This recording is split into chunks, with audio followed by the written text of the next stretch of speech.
In 1934, Adolf Hitler sent a letter to American eugenicist Leon Whitney, complimenting him for a book he had written on sterilization. Whitney was the former executive secretary of the American Eugenics Society and a colleague of Margaret Sanger's. Sanger also published his writings in the Birth Control Review. In the book that Hitler was praising, Whitney had written that America could eliminate what he called the slum elements of society by sterilizing the lowest 25% of its population. He claimed this was necessary because such people are too stupid to understand or practice even simple methods of contraception.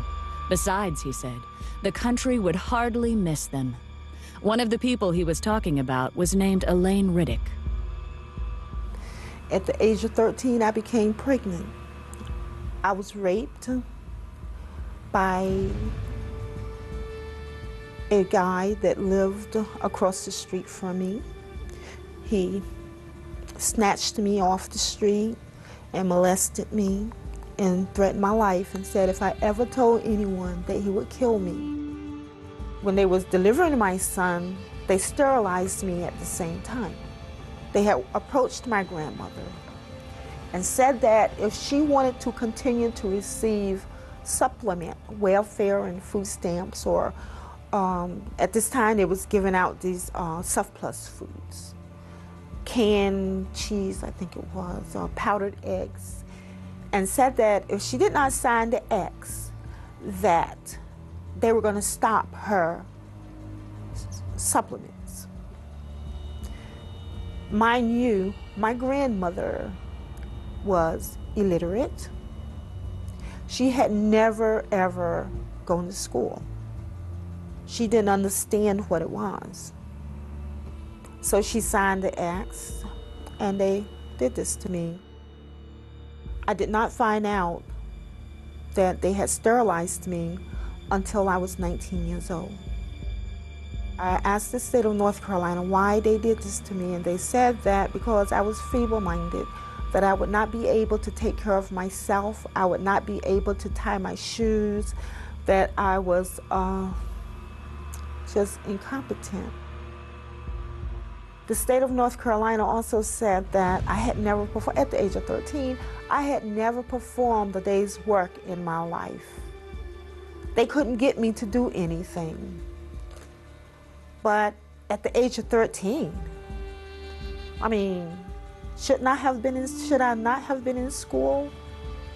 They were saying that feeble-mindedness is hereditary. So they sterilized me so I would not produce my kind. Mind you, I am not illiterate, nor am I feeble-minded. I never went into high school, but yet I still acquired a college degree. They also justified that my child or my children would be feeble-minded. My son is the president of his own semiconductor company. He has his own construction company. And he has his own real estate company.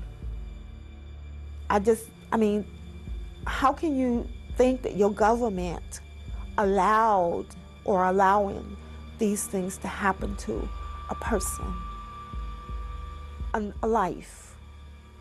You can't say nothing, you have no rights. To me, they took away all of my rights. They sterilized kids from my understanding and my knowledge as young as 8 years of age.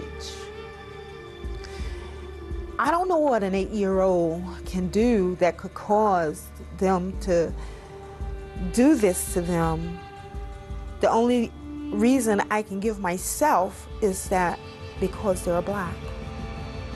In 1961, social worker Sue Casebolt had been installed as the executive secretary of the North Carolina Eugenics Board. At a board meeting held 3 weeks later, she stated that she was going to keep a file on every child whose name reached her desk so that they could be picked up as soon as they reached childbearing age. Casebolt was still on the board in 1968 when it approved the sterilization of 14-year-old Elaine Riddick. It is better for all the world if instead of waiting to execute degenerate offspring for crime or to let them starve for their imbecility, society can prevent those who are manifestly unfit from continuing their kind. 3 generations of imbeciles are enough. Oliver Wendell Holmes, U.S. Supreme Court Justice, 1927. Holmes made this statement in his ruling on the constitutionality of Virginia's forced sterilization law.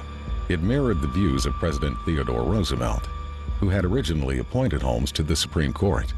In a 1913 letter to American Eugenics Society founder Charles Davenport, Roosevelt had stated that the country had no business allowing citizens of the wrong type to reproduce. In 1907, Indiana had become the first of more than 30 states to pass sterilization laws, and some of those laws stayed on the books well into the 1970s. In fact, the state of Oregon did its last sterilization in 1981 and did not abolish its eugenics board until October of 1983. Some states practice sterilization without ever creating an official eugenics board. In those instances, few if any records were kept. And in the states that did keep records, many have never been made available to the public. But in just those states that have released their records, it is known that at least 60,000 Americans were sterilized, and they were disproportionately Black. In addition, during a 1973 lawsuit, a federal judge estimated that as many as 150,000 additional low-income women may have been sterilized under federal programs alone. These sterilizations were often performed without the patient's knowledge or consent, and sometimes against their will. It was also common for social workers to tell welfare recipients that they would lose their benefits if they did not agree to be sterilized. In some cases, poor families were even threatened with the loss of welfare unless they brought their children in for sterilization. The result was that some of the people sterilized were as young as 10 years old. In the first 6 months of 1972, one hospital in Aiken County, South Carolina, sterilized over 1/3 of the Medicaid patients who were there to give birth, and all but one of these women were Black. One patient said she was told by all 3 of the county's obstetricians that they would not deliver her baby unless she agreed to be sterilized. Her claim was later confirmed by each of the doctors. Another patient said she was told by one of these same physicians that he was tired of having to help support the babies of welfare recipients and that she could either agree to be sterilized or find another doctor. The law of nature says that only the fit shall survive. When a nation disregards this law by protecting the unfit and encouraging their multiplication, this nation invites inevitable destruction. As far as New Jersey is concerned, sterilization is an economic necessity. And as far as the United States is concerned, sterilization is a matter of national preservation. Fred Shepard, Assemblyman. Fred Shepard was a member of the New Jersey State Legislature. He made this statement upon his introduction of a sterilization bill in March of 1942. In some parts of the country, Planned Parenthood was closely associated with these state eugenics boards and was often a referral agency for them. But the system did not always run smoothly. In 1969, when the number of sterilizations approved by the Iowa State Eugenics Board began to drop, the board was attacked in the press by the executive director of Planned Parenthood, Robert Weber. He said that he was alarmed by the decline in numbers and that the Eugenics Board should expand its approval criteria. Board Chairman Dr. S.M. Corson responded that the board's guidelines were already fairly broad. He pointed out that approvals were routinely given for young girls for no reason other than the board's speculation that they might likely one day engage in immoral behavior without the capacity for being wives and mothers. At that point, Weber publicly scolded the board and told them that they should either increase the number of sterilizations or quit. From its beginning, Planned Parenthood always had powerful ties to the American eugenics community. In fact, in many places they were often one and the same. For example, When the first birth control clinic was opened in Arkansas, it was operated by the Arkansas Eugenics Association and overseen by a woman named Hilda Cornish. Later, the Arkansas Eugenics Association would become the Arkansas state affiliate of Planned Parenthood, and Cornish would be named its executive director.